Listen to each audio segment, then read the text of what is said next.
नमस्ते, मैं अमित कुमार झा। पाप का घड़ा कभी ना कभी तो उसको फूटना ही रहता है और इस केस में पवन खेड़ा का भी घड़ा तो मानो फूट ही गया है, क्योंकि आज सुबह सुबह असम और दिल्ली पुलिस का जॉइंट छापा पड़ा पवन खेड़ा के दिल्ली वाले घर पर और उसमें ऐसे ऐसे इंक्रीमेटिंग यानी कि महत्वपूर्ण इम्पोर्टेंट सबूत मिले हैं जिससे पवन खेड़ा का लंबा जेल यात्रा तय है। और इसी बात को भांपते हुए पवन खेड़ा हो चुके हैं फरार। लेकिन सवाल उठता है, ये नौबत क्यों आई? नौबत इसलिए आई क्योंकि हिमंता बिस्वा शर्मा जैसे तगड़े नेता की बीवी पर आरोप जो लगा दिया, क्योंकि एक दिन पहले ही हिमंता बिस्वा शर्मा ने साफ चेतावनी दे दी कि पवन खेड़ा तो राहुल गांधी से भी बड़ा पागल है और इस पवन खेड़ा का हम पेड़ा बनाएंगे।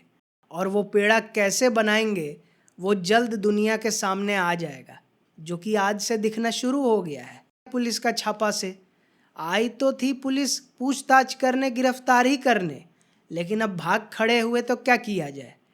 और हिमंता बिस्वा शर्मा ने एक और खुलासा किया कि ये पवन खेड़ा भाग गए हैं तेलंगाना, लेकिन हिमाचल क्यों नहीं गए?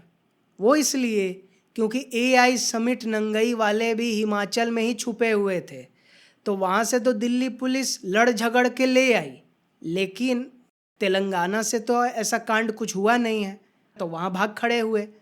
अब सवाल उठता है कि वो आरोप क्या था और उसकी सच्चाई आज क्या सामने आ गई है।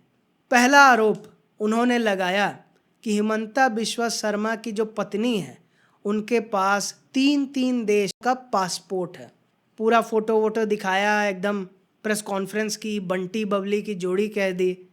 इसका सच्चाई क्या निकल के आया सामने कि तीनों देशों की सरकार ने साफ कह दिया कि ये फोटो, ये तथ्य सब फर्जी है, ऐसा कभी कुछ डॉक्यूमेंट बना ही नहीं था इनके नाम पर। और ये भी बात सामने आई है कि ये जो पासपोर्ट वाला इमेजेस आया वो कोई पाकिस्तानी सोशल मीडिया से उठा के फ़ोटोशॉप करके डाला था। दूसरा आरोप क्या लगाया कि 52,000 करोड़ रुपए एक अमेरिकी कंपनी में हिमंता और उनकी बीवी ने इन्वेस्टमेंट किया, जिसका हलफनामा में जिक्र नहीं किया हिमंता ने। तो इस आरोप की क्या सच्चाई आज सामने आ गई कि इतना 1,000 करोड़ का इन्वेस्टमेंट हुआ एक अमेरिकी कंपनी में। वो कब शुरू हुआ? सिर्फ 3 अप्रैल को, इसी 3 अप्रैल को तो निकल गया फ्रॉड। तो ये सब देखकर क्या समझ में आया?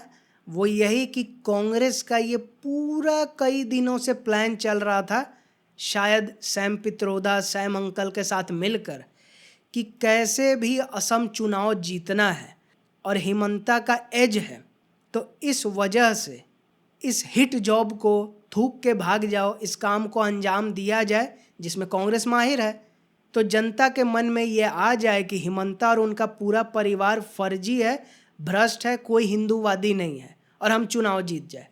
लेकिन टारगेट गलत चुन लिया कांग्रेस ने, क्योंकि योगी और हिमंता को छेड़ोगे तो बचने वाले नहीं हो। मोदी, उनका विशाल हृदय है, कुछ भी बोलो, उनको आदत है गाली खाने की, वो तो खुद ही कहते हैं हमको शक्ति मिलती है। लेकिन ये दो लोग सहने वाला नहीं है। तो एक तो एफआईआर किया जिस वजह से वो छापा पड़ा, फिर मानहानि का दावा भी कर दिया है। लेकिन कहाँ से पाकिस्तान कनेक्शन आया?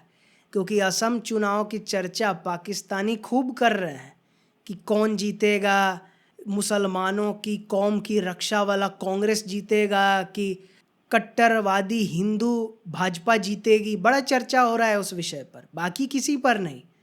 लेकिन ये सवाल तो उठता है ना कि पवन खेड़ा ने ही क्यों आरोप लगाया? कोई और भी लगा सकता था। उसका 2 कारण है। एक तो गौरव गोगोई की पत्नी पर जो हिमंता बिस्वा शर्मा ने एसआईटी जांच बिठाई, कई बातें निकल के आई, गृह मंत्रालय को रिपोर्ट सौंप दिया है। तो ये पूरा जो माहौल बन रहा था कि पाकिस्तान परस्त है कांग्रेस, इसको डाइवर्ट करने के लिए हिमंता की बीवी को भी घेर दो, उसको भी मुस्लिमवादी बता दो, यही ये गेम था, लेकिन गेम ये उल्टा पड़ गया पवन खेड़ा पर ही, कांग्रेस पर ही। और दूसरा, पवन खेड़ा को चमचागिरी करनी थी, क्योंकि पिछली बार राज्यसभा में जाने का मौका वो चूक गए, तो कहा ना कि मेरी तपस्या में कुछ कमी रह गई। तो तपस्या मतलब क्या? चरण वंदना करना राहुल गांधी की। जो राहुल गांधी करते हैं वही चमचे भी करे, और क्योंकि ये बड़े वाले हैं चमचे, तो इसलिए राहुल गांधी बेमतलब का थूक के भागने का जो आदत है, आरोप लगाने का बेमतलबी आदत है, कोई सबूत देना नहीं है, उसी पैटर्न पर पवन खेड़ा ने ये काम किया।